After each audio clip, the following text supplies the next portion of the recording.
വേഗത്തിൽ വിടുക. ആ മാൻ രക്ഷപ്പെടാൻ പാടില്ല. ഓ ആ വേഗം. വേണ്ട രാജാവേ, ഈ മാൻ ആശ്രമത്തിന്റേതാണ്. ഇവിടെ അമ്പുകൾ തൊടുക്കാൻ പാടില്ല. എന്റെ ധൃതിക്ക് മാപ്പ് നൽകിയാലും ഇത് ആശ്രമമൃഗമാണെന്ന് ഞാൻ അറിഞ്ഞില്ല. ഇനി ഞാൻ അവയെ ഉപദ്രവിക്കില്ല. എന്നെ അനുഗ്രഹിക്കണം. ഉചിതമായ പ്രവൃത്തി. ചക്രവർത്തിയാകാൻ പോകുന്ന ഒരു പുത്രൻ അങ്ങേക്കുണ്ടാകട്ടെ എന്ന് ഞങ്ങൾ അനുഗ്രഹിക്കുന്നു. അങ്ങയുടെ അനുഗ്രഹത്തിന് നന്ദി. ദാ ആ കാണുന്നതാണ് കണ്വ മഹർഷിയുടെ ആശ്രമം. അങ്ങ് അവിടെ വന്ന് ഞങ്ങളുടെ ആതിഥ്യം സ്വീകരിക്കണം. തീർച്ചയായും മുനിമാരുടെ പാദസ്പർശമേറ്റ ആ പുണ്യഭൂമി ദർശിക്കുന്നത് എനിക്ക് സമാധാനം നൽകും. മഹർഷി അവിടെ ഉണ്ടോ? ഇല്ല, അദ്ദേഹം ഒരു സ്ഥലത്ത് പോയിരിക്കുകയാണ്.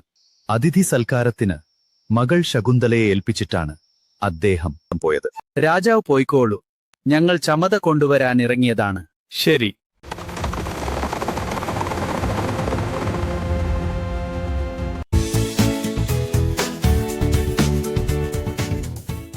ആശ്രമത്തിലേക്ക് രാജകീയ വേഷത്തിൽ വേണ്ട, സാധാരണ വേഷത്തിൽ മതി.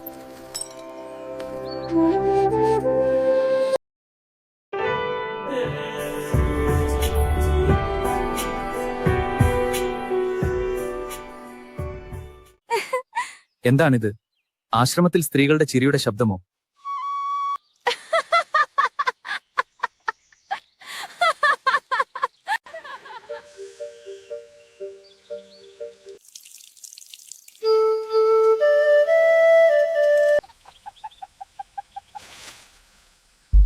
ഇതാ നിനക്ക് കുടിക്കാൻ വെള്ളം. ദാഹിക്കുന്നുണ്ടാകുമല്ലേ?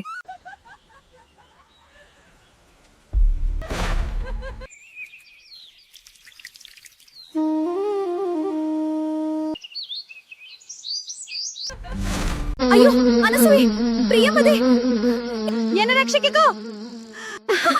ഞങ്ങളാണോ നിന്നെ രക്ഷിക്കേണ്ടത്? ദുഷ്യന്ത മഹാരാജാവിനെ വിളിക്കൂ. അവരെന്നെ കണ്ടുപിടിച്ചു കാണുമോ? അദ്ദേഹത്തിന് മാത്രമേ അതിനുള്ള ശക്തിയുള്ളൂ. ഏതായാലും നല്ല സൗന്ദര്യബോധമുള്ള ഒരു വണ്ടാണത്. അല്ലെങ്കിൽ ശകുന്തലയെ തന്നെ അത് നോട്ടമിടും. ഈ ആശ്രമവനത്തിൽ താപസകന്യമാരെ ശല്യം ചെയ്യാൻ ആർക്കാണ് ധൈര്യം? പോക്കുകൊണ്ടേ ഇനി എങ്ങോട്ട് കണ്ടുപോരുത്. പ്രഭു, അങ്ങാരാണ്. കണ്ടിട്ടൊരു രാജപുരുഷനെ പോലെ ഉണ്ടല്ലോ. ഞാൻ ധർമ്മരക്ഷയ്ക്കായി സഞ്ചരിക്കുന്ന ഒരു യാത്രികനാണ്. ആരാണീ സുന്ദരിയായ കന്യക? ഇവൾ കണ്വ മഹർഷിയുടെ വളർത്തുപുത്രിയാണ്, ശകുന്തല. വിശ്വാമിത്രന്റെയും മേനകയുടെയും മകളാണിവൾ.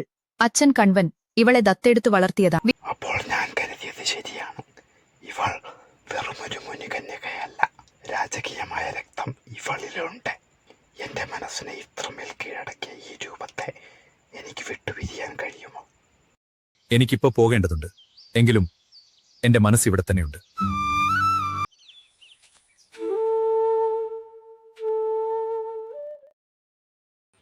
ശകുന്തള പെട്ടത് തന്നെ.